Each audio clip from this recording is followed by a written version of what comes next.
আসসালামু আলাইকুম।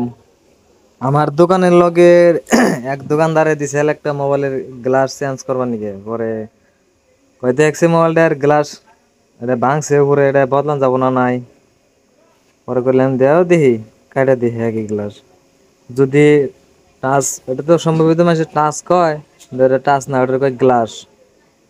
পরে বললাম যদি গ্লাসটা যদি খালি ডিসপ্লেটা বাঁচে হারি দয়া করে, তাহলে তো পাইছাই গেলা, তোমার ডিসপ্লেটা চেঞ্জ করা লাগবো না।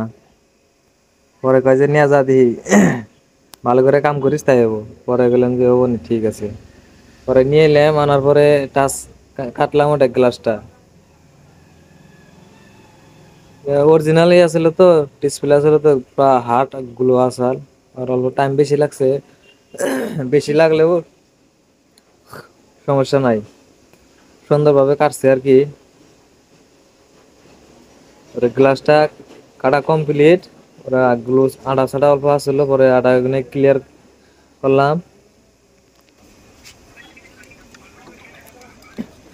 আড়া ক্লিন করার পরে ডাইরেক্ট হাত দিয়ে পেস্টিং করছি, সাবা টাবা করে হেরে পেস্টিং করে হেরে ভিডিও লাম্বাবো থেকে সবকিছু ভিডিও করিনি আর কি। পরে ডাইরেক্ট পেস্টিং সেটিং করে হেরে পাঞ্চি করবার নিকে মেশিনের ভিতরে দিলেন, যাতে একদম পুরো ফিনিশিং হয়ে যায়। পরে বাই করলাম, দেখি কিরকম ফিনিশিং হইলো তা দিয়ে। পরে মোবাইলটা আটা সাটা মারে পরে ফিটিং সিটিং করে দিই। আটা আমার কাছে জালি লাগাইলাম, জালি লাগানো কমপ্লিট, ডিসপ্লেটা সুন্দরভাবে বহে।